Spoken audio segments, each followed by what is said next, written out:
Anda tak dalam. Air tenang seperti berlian. Izinkan saya ucapkan salam Untuk hadirin sekalian. Assalamualaikum warahmatullahi wabarakatuh. Waalaikumsalam warahmatullahi wabarakatuh. Alhamdulillahirabbil alamin. Wassalatu wassalamu ala asrofil anbiya'i wal mursalin wa ala alihi wa sahbihi Rasulillah ajma'in. Amma ba'du. Tiada kata yang paling indah kecuali syukur kita kepada Allah yang Maha Pengasih, yang kasihnya tidak pernah pilih kasih, yang Maha Penyayang, yang sayangnya tidak pernah terbilang kepada hamba-hambanya yang beriman. Salawat serta salam senantiasa selalu tercurah kepada baginda Muhammad SAW dengan ucapan Allahumma sholli ala Sayyidina Muhammad Wa ala ali Sayyidina Muhammad. Ibu yang kami cintai, hadirin yang kami muliakan. Insinyur Soekarno pernah berkata, berikan kepada aku 1000 orang tua, niscaya aku akan sanggup memindahkan kutub utara kepada selatan. Akan tetapi, beri aku 10 pemuda, niscaya aku akan sanggup mengubah wajah dunia. Hadirin, begitulah ungkapan seorang proklamator yang memikirkan nasib bangsanya di masa yang akan datang, entah 20 tahun, 30 tahun, 40 tahun, hingga 100 tahun yang mendatang. Al-Muhajir Syahid Muqadbil Bukhari di dalam kitab Sahih Ashab An-Nusul berkata, Ibnu Abbas menjelaskan bahwa pengharaman khamar berawal dari 2 kabilah dari kabilah Ansor. Mereka meminumnya hingga apabila mereka telah mabuk, maka mereka akan saling mengganggu, menghina satu sama lainnya. Dengan demikianlah pertama kali Allah menjelaskan pengharaman khamar kepada kita semua sebagai hambanya.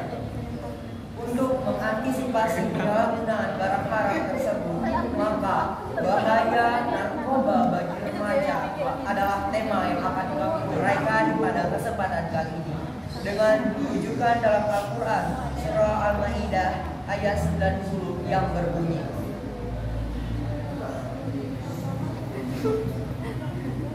A'udzu billahi minasy syaithanir rajim. Ya ayyuhalladzina amanu innamal khamru wal maisir wal ansabu wal azlamu rijsun min 'amalis syaitan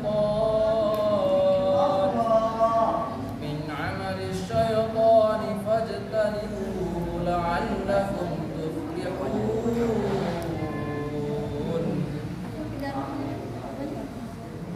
Yang artinya, hai orang-orang yang beriman, sesungguhnya minum khamar, berjudi, berkorban untuk berhala, mengundi nasib dengan panah adalah termasuk perbuatan syaitan.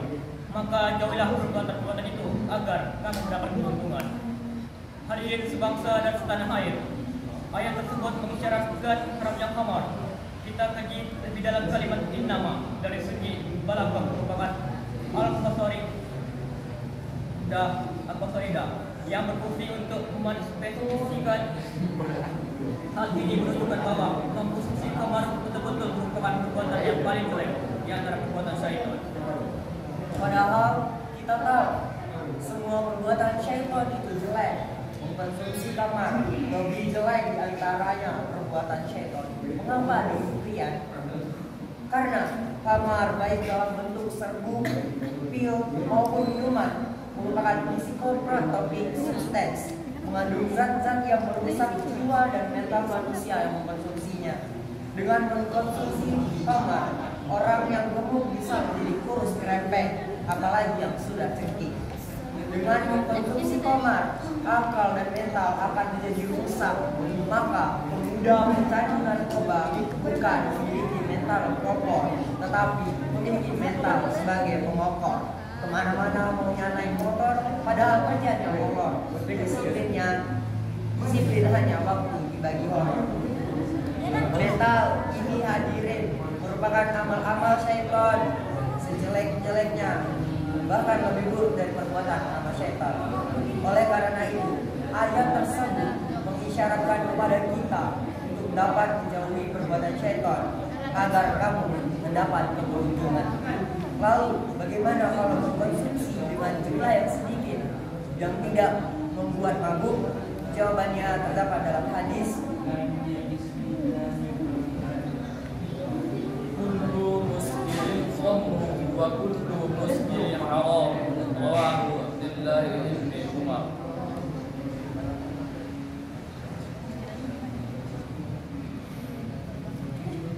Artinya, setiap zat yang memabukkan itu khamar dan setiap zat yang memabukkan itu haram. Hadis riwayat Abdullah bin Umar. Hadirin rahimahullah, penyalahgunaan narkoba sebenarnya bukan masalah baru lagi. Namun akibatnya harus kita waspadai. Bahkan pada masa Rasulullah SAW, sebagaimana diriwayatkan oleh Imam Ahmad yang disebut dari Abu Hurairah, bahwa ketika Rasulullah SAW pergi ke Madinah, didapatnya kaumnya suka minum arak dan memakan hasil judi. Kemudian mereka bertanya kepada Rasulullah tentang hal itu. Untuk memberikan jawaban atas pertanyaan itu, maka turunlah surat Al-Baqarah ayat 219. Allah berfirman,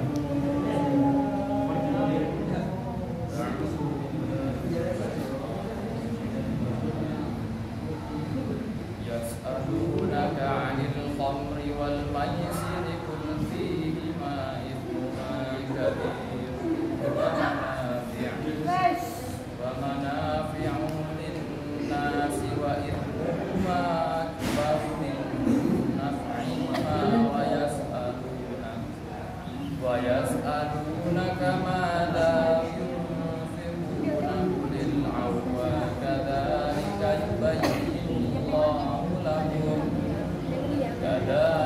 yubayyinu Allahu lakumul ayati la'allakum tatafakkarun. artinya mereka bertanya kepada Muhammad tentang khamar dan judi. Katakanlah, pada keduanya terdapat dosa besar dan beberapa manfaat bagi manusia, tetapi dosanya lebih besar daripada manfaatnya. Dan mereka bertanya kepadamu tentang apa yang harus mereka infakkan. Katakanlah, kelebihan dari apa yang diperlukan. Demikian Allah menerangkan ayat-ayatnya kepadamu agar kamu berpikir.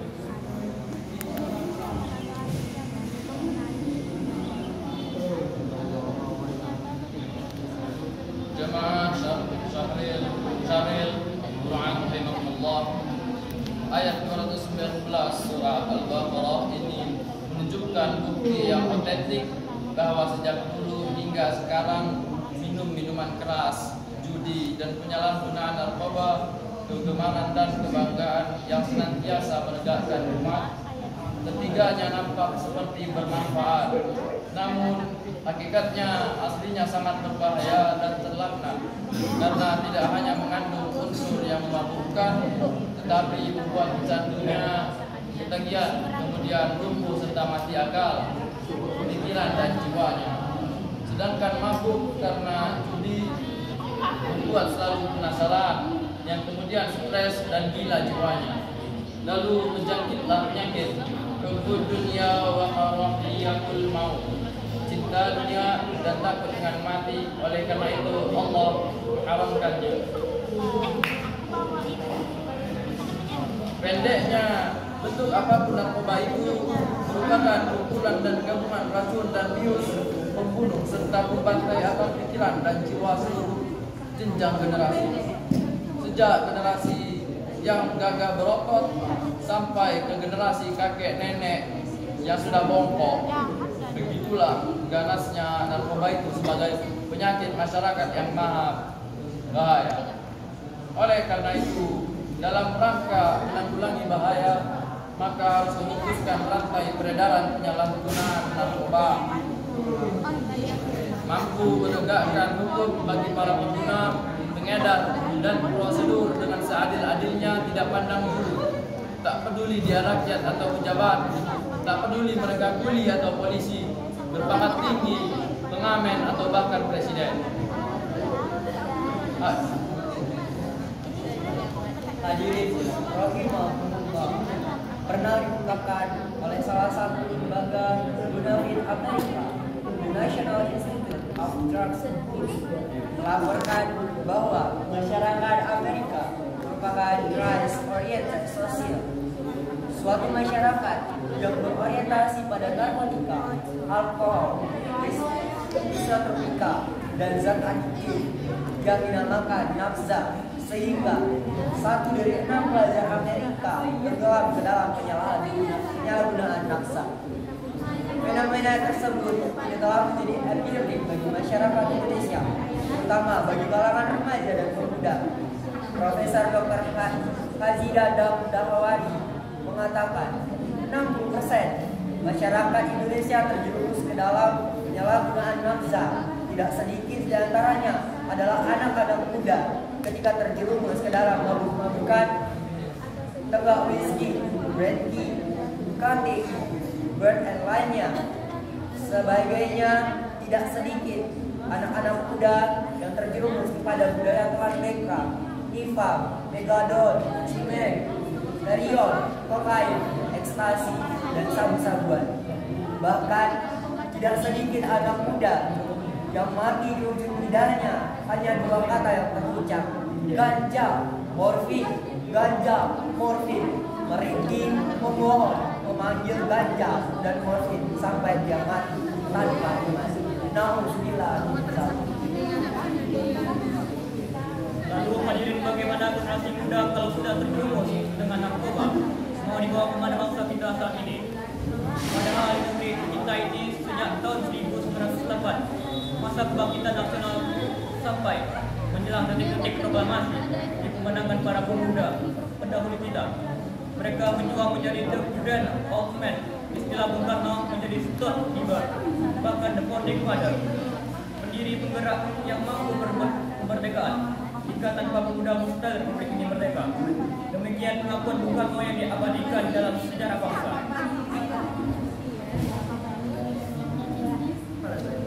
Sejarah tersebut mengajarkan kepada kita, saya, saudara-saudara generasi muda saat ini dan generasi-generasi yang akan datang, agar memiliki semangat juang yang tinggi serta tanggung jawab yang penuh terhadap kelangsungan nusa, bangsa, dan agama yang kita anut.